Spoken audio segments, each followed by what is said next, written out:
All right, it's Saturday, January 28th, the day before the conference championship games. We're going to go over these spreads. I had a nice 11 game win streak. It was like 11 or 12 game win streak before it got snapped by the Cowboys +4 last week, but that just means we're going to build another one. I got one play that I've already locked in, and I got two plays that I'm going to get to shortly, but I'll confirm it on my Twitter. I'm just waiting for things to line up a little smoother, but I'll end up getting there. So let's get into it. First game, we got the San Francisco 49ers at the Philadelphia Eagles. The Eagles are laying 2.5 points at home. The total is sitting at 46 right now. And the first official play that I have is the total 46.5. I have the over. And I just think, make a long story short, these teams, as amazingly constructed as they are, they match up perfectly against each other. What do the Philadelphia Eagles want to do? Yeah, they want to run the ball. Yeah, they have Miles Sanders, Jalen Hurts, but they also have wide receivers. They have guys who you can go deep to. A.J. Brown, Devontae Smith. These are guys who are over 1,000 yards this season. And we know the one way that you can go against the San Francisco 49ers defense is you have to pass the ball. And when I took the Cowboys last week, Dak had 2 interceptions. He was unable to hit CeeDee Lamb on a deep ball where Fred Warner broke it up. I know you guys know which play I'm talking about. And Dak just came up short. But Dak was on the road. Dak probably isn't as good as Jalen Hurts. I think that's safe to say right now.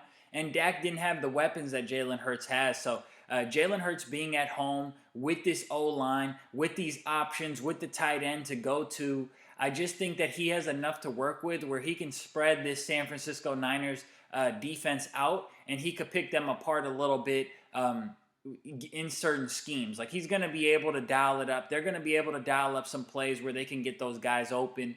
So I like the Eagles to be able to score. The Niners also struggle against mobile quarterbacks.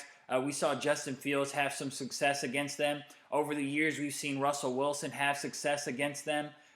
This team struggles against quarterbacks that are going to do, the QB draws and the read options and things like that. Mahomes lit them up and Mahomes was scrambling all over the place. I think Jalen Hurts is going to be able to establish a run game himself. Maybe the running back, Miles Sanders, isn't going to be able to take them on HB dives and inside runs and outside runs. Maybe he's not going to be able to get big gains off of that.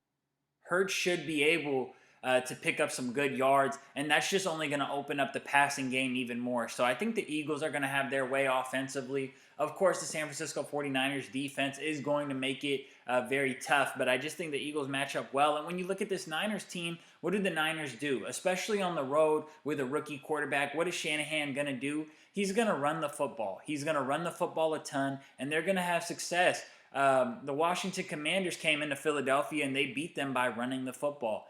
And I think when the Niners just established that run game, Christian McCaffrey, Debo, they just have so many options. Mitchell, the Niners just have so many options. I think they're really going to open it up for Purdy. And Shanahan has shown that he'll also let Purdy sling it a little bit. And Purdy on 3rd and 5 and 3rd and 6, he's throwing these slant routes where the receiver is just put in a tough position, and it's very tough to catch that ball, but somehow they're just catching it. I feel like they've been popped up and they just don't get intercepted or whatever.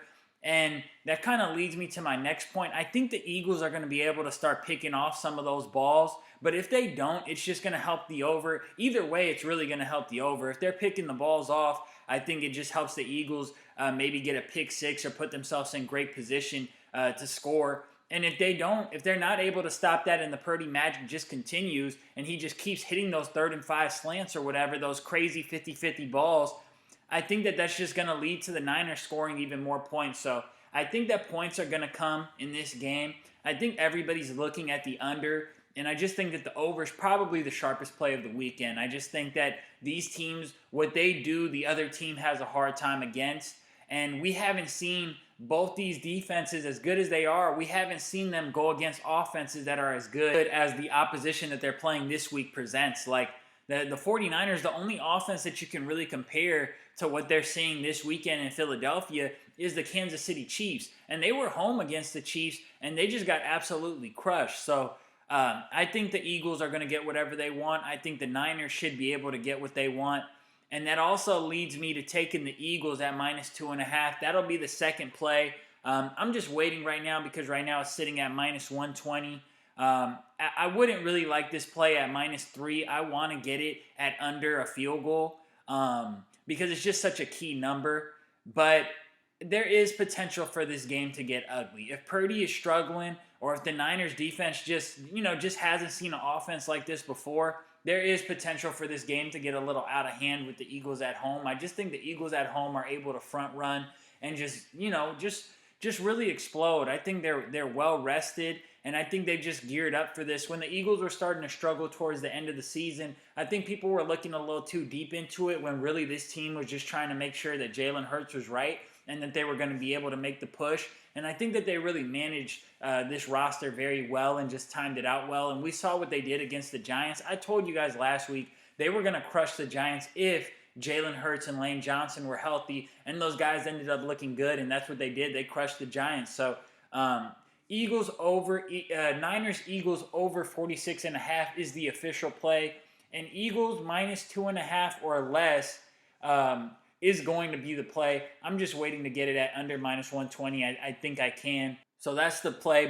But even at -3, I think at -3, worst case scenario, you get a push or something. But don't go too heavy on these games. Once again, these are the conference championship games. These are the top 4 teams. I really do think we are seeing the best of the best right now in both conferences. So don't bet the house on it. But even at -3, I think worst case scenario, you get a push. But I just hate pushes, so I'm going to try to wait around for the -2.5. If I have to, I'll even buy down a half point or so. I'm going to get this at under 3. Next game up, we got the Cincinnati Bengals at the Kansas City Chiefs. The Bengals are currently +1.5. This line has been all over the place. Of course, everybody's pounding the Bengals right now. Mahomes with the injury. But I'm going to have a little bit of a contrarian take here. I like Kansas City. I would take Kansas City at anything under -2. At -1.5, I feel like that's the highest this is going to go. It might sit at 1.5. If you can get this at 1, that's great. But anything under 2, I would play Kansas City here. I just think that, call me crazy, but in a weird way, Mahomes having this injury is going to force them to do less, which can be more at times. Less is more sometimes. And Andy Reid gets a little stubborn and stuck in his ways and doesn't really want to draw up a run game sometimes. And sometimes they just fall in love with the explosive plays. But without Tyreek Hill this year, they had to adjust and they had to make plays, had to be a little bit more conservative and work the ball downfield more, just move the chains. And they did an incredible job doing that this season. I also think that Pacheco or whatever the dude, Isaiah number 10, the running back, I think that he's going to have a great game. I think this is going to force Reid to scheme up a run game, draw up a run game, and you're going to see a lot of outside handoffs and counters and screen passes and a bunch of things just to, open up the game a little bit more, free up Kelce. I see a lot of people saying like, oh, how come the Jags let Kelce get 14 catches for this many yards and this and this? Well, Andy Reid is going to find a way to get Travis Kelce open. Travis Kelce is always going to be open. It's really hard to take Travis Kelce away. And if you do take Travis Kelce away, they're just going to run the ball and they're going to hit the other receivers and they're going to be making catches because those plays are most likely going to be layups. Patrick Mahomes, I think that he's going to be ready to go in this game. He's not going to be 100%, of course, but I think this is a legacy game. And when you talk about guys like Patrick Mahomes, when you talk about a Michael Jordan, a LeBron James, like the top of the top guys, the Tom Brady, even when they have a little nagging injury, because they're so skillful and because they just have that mental edge over the opponent, they've been there and done it before. They're just going to find a way to push through it. And Cincinnati right now, they're just running a little bit too hot. Like Cincinnati is just running way too hot. Everybody's in love with them. They've covered games that they shouldn't have covered. They found a way to win games that they shouldn't have won. Like they probably shouldn't have won that Ravens game. Like if Huntley doesn't do that play, the crazy QB sneak, if the Baltimore Ravens don't have poor clock management to end the first half, I mean, we might be seeing Baltimore we might have seen Baltimore go against the Buffalo Bills. It wouldn't have been it wouldn't have been the Bengals. But people are falling in love with the Bengals game against the Bills. And I think that was more of an indictment against the Bills and just how soft their defense was. I don't think that really tells us how amazing Cincinnati is. I mean, they came prepared and they came ready to play. But when you're going up against an opponent who wasn't ready to play for whatever reason, it makes you look a lot better than you actually are. So ultimately, I'm buying low on the Chiefs. I'm selling high on the Cincinnati Bengals. Getting Mahomes at under a field goal. Historically, he covers this number very well. We know he doesn't cover the big spreads. That's why we took Jacksonville with 2 units on it. But, these low spreads, close to a pick 'em, whatever the case is, he takes care of business in this spot, you guys. And it's Patrick Mahomes at the end of the day. And I think people are getting a little too ahead of themselves with this Burrow stuff. Yes, Burrow does have a lot of similarities to Tom Brady. He's not the best at any one thing, but he's just amazing at so many different things that overall you can make a case that he is the best or one of the best quarterbacks in the league. I've been saying since the start of the year that I would have Joe Burrow second. For me, I go Patrick out of the younger dudes, at least. Of course, excluding Tom Brady and Rodgers and those guys, that's a different conversation. But out of the guys who are up and coming, taking the league over, the new generation of the NFL, I've always said that it's Patrick Mahomes 1, Joe Burrow 2, and then I even lean my boy Justin Herbert. You guys know I love Herbert. I even lean Herbert 3rd before I go Josh Allen because Josh Allen is just so reckless, and for me, I don't like having that at the quarterback position. But that's just my preference. But overall, once again, just buying low on Patrick Mahomes, selling high on Joe Burrow, and buying on an opportunity to get Kansas City to win a home game when they've struggled so many times against the Bengals in the past. This is a perfect opportunity to flip the script. So top play right now is the over in the Niners-Eagles game at 46.5. I will be investing into the Eagles at -2.5 and into the Chiefs at -1.5. But these games are very tough. Once again, these are the conference championship round. This is the conference championship round. So just be careful. These are the best of the best. Anything can happen. But those are the top looks. Those are the sharpest angles, in my opinion, with the sharpest play being the over 46.5. So top 3 plays, four total plays to work with in this weekend of NFL. It sucks that the NFL season's coming to an end, but we're going to make the most out of it, and we're going to try to cash in the Super Bowl as well. So let's finish strong. Good luck to everybody this weekend with your bets. Thanks for watching as always. Make sure to like, comment, and subscribe. Share those videos for me.